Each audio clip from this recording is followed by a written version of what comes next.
Of carbohydrate means 1 gram carbohydrate 9 calorie energy body को provide करता है। क्लियर? ठीक।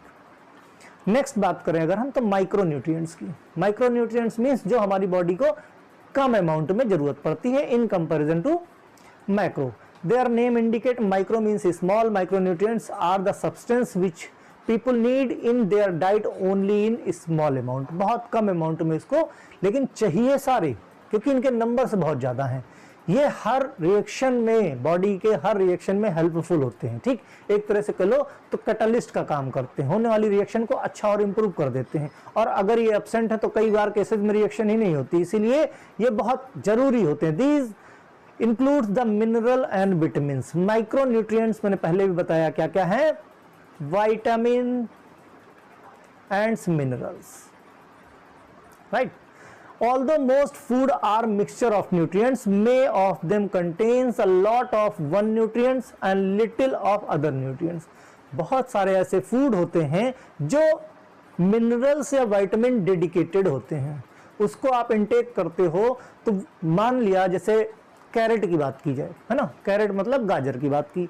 अब गाजर में विटामिन ए सबसे ज़्यादा होता है, ठीक, मीन्स उसमें अमाउंट ऑफ विटामिन ए ज़्यादा होता है, रेटिनॉल की मात्रा ज़्यादा होती है। लेकिन ऐसा नहीं है कि उसमें खाली विटामिन ए ही होता है, बाकी के भी विटामिन्स होते हैं, मिनरल्स होते हैं।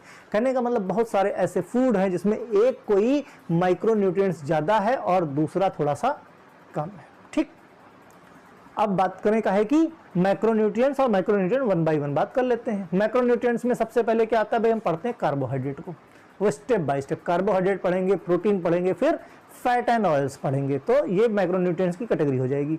Carbohydrates are refer to as energy giving food. भाई कार्बोहाइड्रेट को हम कहते हैं क्या, एनर्जी गिविंग फूड होता है। भाई चाहे चावल से खा लो, गुड़ से खा लो, केला से खा लो, मीन्स हर वो चीज समझे जिससे कार्बोहाइड्रेट मिलता है वो इंस्टेंट एनर्जी प्रोवाइड करता है। जैसे सीधा सीधा शक्कर खा लो, ग्लूकोज खा लो। भाई ग्लूकोज पीते हैं हम, ग्लूकोज क्या है, अ टाइप ऑफ कार्बोहाइड्रेट। शक्कर घर में खाते हैं, क्या है शक्कर, कार्बोहाइड्रेट है। भाई सुक्रोज ही तो है जो हमारे घरों में अवेलेबल है शक्कर के फॉर्म में, जिसका अगर हम डिटेक्शन करें तो क्या होगा, ग्लूकोज एंड फ्रक्टोज होता है। जो मार्केट से ग्लूकॉन डी लेके आते हो वो क्या है, कार्बोहाइड्रेट है, हमको इंस्टेंट एनर्जी दे रहा है। जो गुड़ खाते हो, गुड़ खाते हो, केला खाते हो, बहुत सारे ऐसे फाइटर्स होते हैं, बहुत सारे ऐसे रनर्स होते हैं, वो इंस्टेंट एनर्जी के लिए जब उनको रन करना होता, फाइट करना होता तो ढेर सारा केला खाते हैं। इन केस ऑफ खली, उसने तो शायद कुछ स्टेटमेंट भी दिया था ना, ढेर सारा कितना दर्जन केला खाता है, राइट। हाँ, they provide the energy in the form of calorie. सभी जितने भी हैं वो किस फॉर्म में, कैलोरी के फॉर्म में अपनी एनर्जी प्रोवाइड करते हैं। That the body needs to be able to work support other function. हम चल रहे हैं, अगर हमारे ब्लड में ग्लूकोज का लेवल कम हो जाएगा तो क्या होगा, क्या हम इस तरह से अपने बॉडी के फंक्शन कर सकते हैं, थोड़ी दूर चलोगे थकने लगोगे। क्यों, क्योंकि हमारी बॉडी हमको जब एनर्जी देगी, बॉडी एनर्जी देगी तभी तो एनर्जी किस फॉर्म में देगी, एटीपी के फॉर्म में देगी, तभी तो हम अपने वर्क कर पाएंगे। और सेल्स को एटीपी प्रोडक्शन के लिए ग्लूकोज की जरूरत पड़ती है। ग्लूकोज कहाँ से मिलेगा, कार्बोहाइड्रेट से मिलेगा। भाई मोनोसैकेराइड भी मिलेगा, डाइसैकेराइड भी मिलेगा, पॉलीसैकेराइड भी मिलेगा। ग्लूकोज हो गया, लैक्टोज हो गया, माल्टोज हो गया, गैलेक्टोज हो गया, सुक्रोज हो गया, है ना, ये सब क्या है, स्टार्च है, ये सब क्या है, ग्लाइकोजन है, ये सब टाइप ऑफ कार्बोहाइड्रेट्स हैं। ओके, हाँ, तो बॉडी फंक्शन और बॉडी फंक्शन के को सपोर्ट करने के लिए जो हेल्प करते हैं, जो कार्बोहाइड्रेट से हमको कैलोरी मिलती है। Carbohydrate are needed in large amount of by the body. Body को बहुत ज्यादा अमाउंट में कार्बोहाइड्रेट की जरूरत पड़ती है। Indeed up to 65% our energy comes from carbohydrate. देखो लॉजिक है ना, लॉजिक क्या, हमारी बॉडी को लगभग 65% एनर्जी कहां से मिलती है, कार्बोहाइड्रेट से मिलती है। थोड़ी देर पहले हमने क्या पढ़ा था कि जो फैट होता है कार्बोहाइड्रेट से लगभग डबल एनर्जी हमारी बॉडी को प्रोवाइड करता है। ठीक, तो हम फैट पढ़ेंगे तो इस पॉइंट को याद रखना, वहां पे ये पॉइंट डिस्कस करेंगे। तो कुल मिला के इंडीड अप टू अगर बात की जाए तो बात सही क्या है, 65% of our energy comes from carbohydrate. हमारी बॉडी को 65% एनर्जी कार्बोहाइड्रेट से मिलती है। They are the body's main source of fuel. Means जैसे बाइक चलाने के लिए, कार चलाने के लिए पेट्रोल, डीजल, सीएनजी की जरूरत पड़ती है, ठीक उसी तरह से हमारी बॉडी को चलाने के लिए जरूरत पड़ती है कार्बोहाइड्रेट की। तो बॉडी को फ्यूल की जरूरत पड़ती है, और वो फ्यूल क्या है, एनर्जी का सोर्स क्या है, कार्बोहाइड्रेट है हमारी बॉडी में। Okay, they are easily converted into energy, this energy is usually in the form of glucose. भाई कार्बोहाइड्रेट किससे मिलकर बना, भाई जैसे पॉलीसैकेराइड है, स्टार्च आपने खाया, ठीक, ग्लाइकोजन बॉडी में आपकी है, ये पॉलीसैकेराइड है, पॉलीसैकेराइड टूटेगा डाइसैकेराइड में, डाइसैकेराइड किसमें टूटेगा, मोनोसैकेराइड में, दैट इज ग्लूकोज। और ग्लूकोज क्या है, in the form of fuel, right, which all tissues and cells in our body readily use. फिर उस ग्लूकोज को हमारी बॉडी इस्तेमाल करती हैं और इस्तेमाल करके बनाती हैं एटीपी, और वो एटीपी से हम दौड़ते हैं, राइट। फॉर द ब्रेन, अब क्या है, अगर यही एनर्जी कम पड़ जाए तो ना आपका दिमाग काम करेगा, ना दिल काम करेगा, ना आपका डाइजेस्टिव सिस्टम काम करेगा। For the brain, kidney, central nervous system, muscles, functional property, they need carbohydrate. Means body में सिर्फ ये तो वाइटल ऑर्गन हो गए, भाई लंग्स की बात हो गई, ब्रेन की हो गई, किडनी की हो गई, नर्वस सिस्टम की हो गई, मसल्स की हो गई, टिश्यूज की हो गई। इनको चाहिए क्या, इनको चाहिए फ्यूल। जैसे गाड़ी को चलने के लिए चाहिए पेट्रोल, वो फ्यूल क्या है, ईंधन क्या है, वो ईंधन है कार्बोहाइड्रेट, ठीक। These carbohydrate are usually stored in the muscles and liver. किस फॉर्म में, ये जो ग्लूकोज है, जो कार्बोहाइड्रेट है, किस फॉर्म में, पॉलीसैकेराइड के फॉर्म में, ठीक। They were they are use later, अच्छा जैसे हमारे ब्लड में भाई ग्लूकोज, भाई कार्बोहाइड्रेट आपने खा लिया, ठीक, खाया, खाने के बाद जितना जरूरत थी है, जितना जरूरत थी उतना इस्तेमाल हो गया, है ना, जितना जरूरत थी उतना पोर्शन इस्तेमाल हो गया। बाकी का जो बचा हुआ पोर्शन है वो क्या होगा, भाई हमारे पैंक्रियाज में इंसुलिन का सिक्रीशन होता है। वो इंसुलिन जितना पोर्शन बच जाएगा बॉडी में, ग्लूकोज मीन्स ब्लड में, उसको क्या करेगा, पैंक्रियाज से इंसुलिन सिक्रीशन होगा, और इंसुलिन की प्रेजेंस में क्या होगा, ग्लूकोज से ग्लाइकोजन में कन्वर्ट हो जाएगा। और ये हमारी मसल्स में, हमारे लीवर में इमरजेंसी पॉइंट ऑफ व्यू से दोबारा जब जरूरत बॉडी में एनर्जी कम पड़ेगी, फिर से ये ग्लाइकोजन से ग्लूकोज में कन्वर्ट हो जाएंगे। क्लियर। तो बात रही का है कि कार्बोहाइड्रेट। अब मेन सोर्स की बात की जाए तो सोर्स ऑफ कार्बोहाइड्रेट क्या है, ब्रेड खाते हो, वीट गेहूं खाते हो, पोटैटो में खूब होता है ना, आलू में खूब, ऑल काइंड ऑफ मेज है, राइस है, कसावा है, these are rich source of carbohydrate.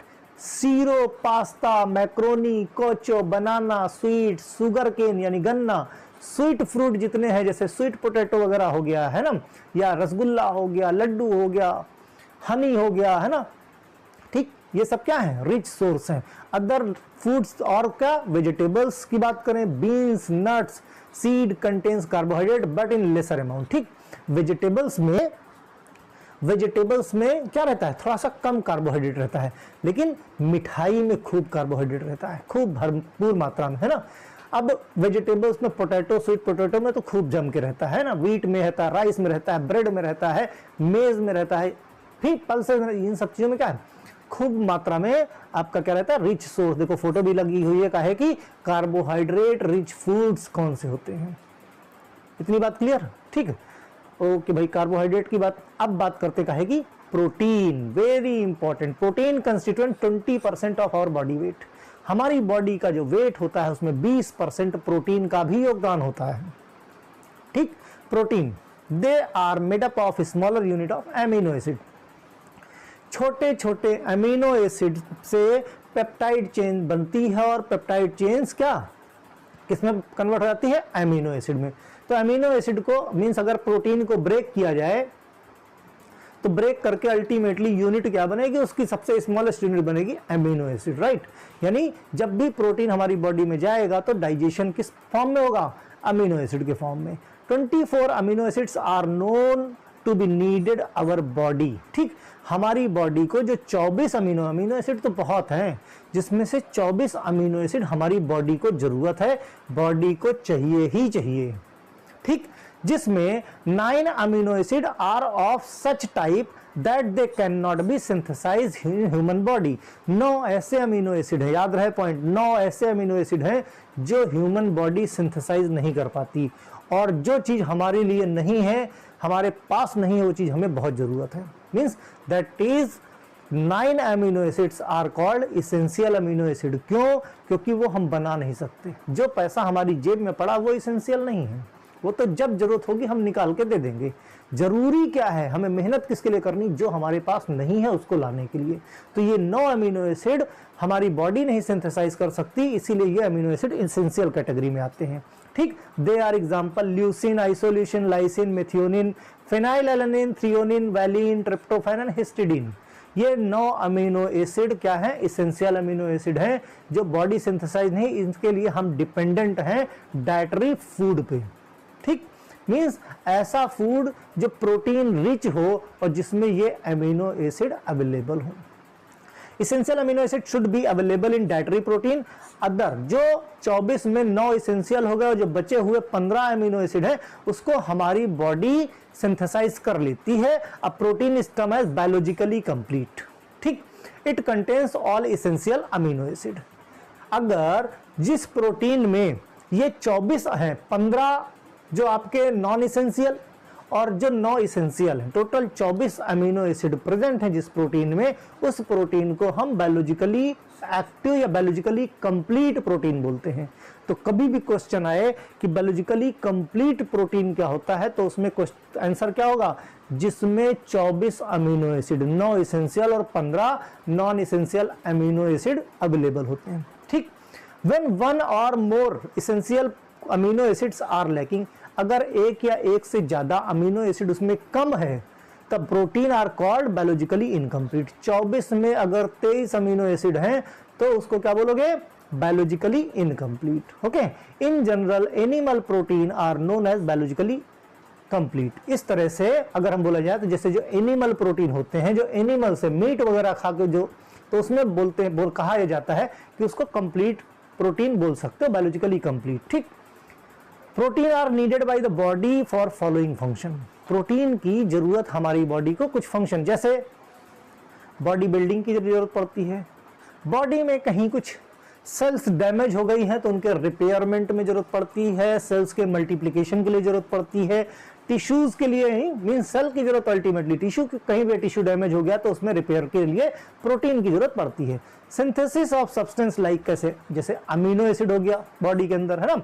Antibodies means protein की जरूरत सबसे ज्यादा एमिनो एसिड एंटीबॉडी, है ना, एंटीबॉडी बनाने में, प्लाज्मा प्रोटीन बनाने में, हीमोग्लोबिन बनाने में, एंजाइम, हार्मोन, कोगुलेशन फैक्टर बनाने में। मतलब इंटरनली अगर बॉडी में प्रोटीन की कमी है तो बॉडी इंटरनली आपकी वीक रहेगी, चाहे कार्बोहाइड्रेट जितना खा लो। भाई अगर एंटीबॉडी ही नहीं बन पाएगी सही से, सही टाइम पे, सही डिजीज के अगेंस्ट में, तो हमेशा बीमार रहोगे।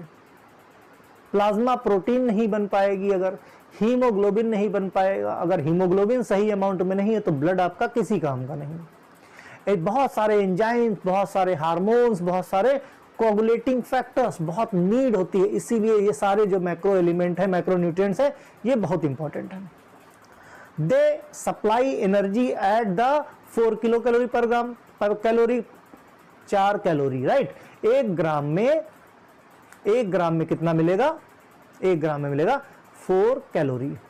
क्लियर, 4 कैलोरी पर ग्राम। कहीं भी अगर 1 ग्राम कोई प्रोटीन लेता है तो उससे 4 कैलोरी एनर्जी मिलती है। They are obtained from 2 main source, 2 main source से खुद मिलता है, एक एनिमल सोर्स, एक वेजिटेबल सोर्स। एनिमल सोर्स से बात की जाए तो जैसे दूध, फुल ऑफ दूध तो एक ऐसा यूनिवर्सल सप्लीमेंट है जिसका कोई तोड़ नहीं, मीन्स कुछ भी ऐसा नहीं जो वहां ना मिलता, लगभग हर चीज उसमें मिलती है, राइट। तो कहीं भी सोर्स की बात आए तो एनिमल सोर्स में किसी भी न्यूट्रिएंट्स, माइक्रो न्यूट्रिएंट्स की बात आए तो सोर्स में आप मिल्क हो गया, मीट हो गया, एग हो गया, चीज हो गया, फिश, लगभग सब कुछ मिलता है एनिमल को, इसीलिए हम लोग क्या बायोलॉजिकली कंप्लीट बोलते हैं। वेजिटेबल सोर्स की बात करें, वेजिटेबल सोर्स में लेग्यूम्स हो गए, पल्सेस, दाल में कहते ही हमेशा प्रोटीन खूब होता है ना। सीरियल्स की बात हो गई, बीन्स की, नट्स, ऑयल सीड, केक, ये सब क्या है?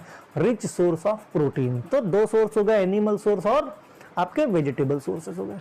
They are poor in essential amino acid source of protein. कौन से? इसेंशियल मीन्स इनमें प्रोटीन तो होगा, तो पुअर है इसेंशियल अमीनो एसिड। कैसे? जो हमारी बॉडी नहीं बना पाती है। ठीक है, protein requirement for the different age group. अब अलग अलग एज ग्रुप के लिए अगर हम बात करें, they are poor in essential amino acid source of protein. Okay okay, ठीक। ये सब क्या है? रिच सोर्स है ना, रिच सोर्स। इस पॉइंट को हटाओ, यहाँ से कोई जरूरत नहीं इसकी, no need of this point, है ना। प्रोटीन रिक्वायरमेंट की बात की जाए अलग अलग एज ग्रुप के लिए, ये भी पॉइंट, ये क्या है? पर केजी। देखो क्या है, ये ग्राम में है। देखो 0 से 3 महीने का अगर बच्चा है तो 2.3 ग्राम। अब कितने केजी का है? जितने केजी का, 3 केजी का मान लिया बच्चा है ना, 3 महीने का बच्चा मान लिया 3 किलो का है या 4 किलो का है। अगर 3 किलो का हुआ तो 2.3 को 3 से मल्टीप्लाई कर दो, 4 किलो का है तो 4 से मल्टीप्लाई कर दो। इतना उसको, इतनी प्रोटीन उसको एक दिन में चाहिए। एक दिन में कितना चाहिए? 2.3, और जितने केजी का उससे मल्टीप्लाई कर दो। अब 3 से 9 साल का बच्चा अगर है ना, तो 1.8 को जितने केजी का है उससे मल्टीप्लाई कर दो, एक दिन में इतना चाहिए। 9 से 12 महीने का बच्चा है तो 1.5 को उस जितने केजी का बच्चा है उसे। तो देखा जाए तो जैसे जैसे केजी बढ़ता जाता है, जैसे जैसे क्या है कि जैसे जैसे बच्चे छोटे होते हैं उनको एनर्जी की रिक्वायरमेंट बहुत ज़्यादा होती है, तो कभी कम कभी ज़्यादा, इस तरह से बॉडी को रिक्वायरमेंट होती रहती है। चिल्ड्रन की बात करें, 1 से 3 साल 1.83, 4 से 6 साल 1.56, 7 से 9 साल 1.35, 10 से 12 साल 1.25, 13 से 15 साल 1.1, 16 से 18 हो गया 0.9। ये बेसिकली 1.85 है। क्या है? 85 है, और ये शायद 87 के आसपास, राइट। मीन्स जैसे जैसे एज बढ़ती जाती है वैसे वैसे प्रोटीन, मीन्स जो है बच्चों में प्रोटीन, क्योंकि उनको मसल्स न्यूट्रिएंट्स ग्रोइंग स्टेज में होते हैं, तो काफी इनको बच्चों को जरूरत ज्यादा पड़ती है प्रोटीन की। धीरे धीरे रिक्वायरमेंट कम होती जाती है, तो रिक्वायरमेंट अल्टीमेटली इनटेक की कम नहीं होती, बॉडी का वेट जैसे जैसे बढ़ता जाता है, क्योंकि ये क्या है? मल्टीप्लीकेशन में है, तो बॉडी के वेट के हिसाब से बहुत ज्यादा अमाउंट हो जाता है, राइट। तो इसी हिसाब से जैसे जैसे वेट बढ़ता है वैसे वैसे इनटेक का जो यूनिट होता है वो कम होता जाता है। The protein requirement of the women increase during the pregnancy. Females की बात करें तो प्रोटीन की रिक्वायरमेंट प्रेगनेंसी के टाइम में अब लगभग ज्यादा हो जाती है, 14 ग्राम पर डे, ड्यूरिंग लैक्टेशन 25 ग्राम। मीन्स अगर नॉर्मल रिक्वायरमेंट है, नॉर्मल रिक्वायरमेंट के ऊपर प्रेगनेंसी पीरियड में 14 ग्राम पर डे बढ़ जाता, जितना उसको चाहिए रोज का उसमें 14 ग्राम ज्यादा, ठीक। और अगर लैक्टेटिंग मदर है, फीडिंग मदर है, तो जितना उसको रोज का चाहिए 25 gram per day over the normal requirement. Means normal requirement जितनी है उसके बॉडी वेट के हिसाब से, उससे 25 ग्राम फीडिंग मदर को ज्यादा चाहिए। क्या चाहिए? प्रोटीन चाहिए, राइट। फिर बात करें लास्ट में फैट एंड ऑयल्स की। Fat and oils, fats and oils are concentrated source of energy, so they are important nutrients in young children who need lot of energy rich food। young childrens को खूब सारा कैसा energy source, क्यों? क्योंकि इसमें carbohydrate protein से लगभग double calorie होती है। दूसरा, fats can also make meals more tasty and satisfying. Bread है नॉर्मल खा रहे हो, रोटी नॉर्मल खा रहे हो, उसके ऊपर बटर की स्लाइस लगा दो, मेयोनीज की स्लाइस लगा दो, तो फैट जो भी है, या घी लगा दो ढेर सारा, तेल लगा दो ढेर सारा, है ना, स्पाइसी बना दो, तो फैट क्या होता है? फूड को टेस्टी बना देता है और सेटिस्फाइंग बना देता है, राइट। मीन्स खाने में बहुत स्वादिष्ट होता है। Fat is found in meat, chicken, milk product, butter, cream, avocado, cooking oils, है ना, फैट, चीज, फिश, ग्राउंड नट, इन सब चीजों में रिच सोर्स होते हैं फैट। और ये सब चीजें भाई, घर में खाना बन रहा है, सब्जी बन रही, उसमें तेल मसाला ज्यादा बढ़ा दो, देखो कितना टेस्टी बनेगी, है ना। तो कहने का मतलब जितना ज्यादा अमाउंट होता है इसका फैट का, खाना उतना टेस्टी बनता चला जाता है। फूड मीन्स टेस्ट को इनहेंस करने के लिए, वैसे भी बॉडी में फैट बहुत ज्यादा जरूरी होता है। बस ये है कि फैट भी जो है कई तरह के होते हैं, गुड फैट और बैड फैट भी होता है। मीन्स जैसे हम नाम सुने होंगे सिंपल टर्म में, हाई डेंसिटी लिपिड और लो डेंसिटी लिपिड। अच्छा एक चीज और, इसी फैट और ऑयल को हम लिपिड बोलते हैं भाई, हैं कंफ्यूज मत होना, कहीं लिपिड आ जाए तो सर ने तो पढ़ाया ही नहीं लिपिड क्या होता है। तो इसी को क्या बोलते हैं, हम लिपिड बोलते हैं। तो हाई डेंसिटी लिपिड और लो डेंसिटी लिपिड। तो हाई डेंसिटी लिपिड हमेशा अच्छा होता है और लो डेंसिटी लिपिड हमेशा बुरा होता है। क्यों होता है? क्योंकि जो लो डेंसिटी लिपिड होता है वो लीवर में जो कोलेस्ट्रॉल होता है उसको लेके जाता है पेरिफेरल टिश्यूज तक, मींस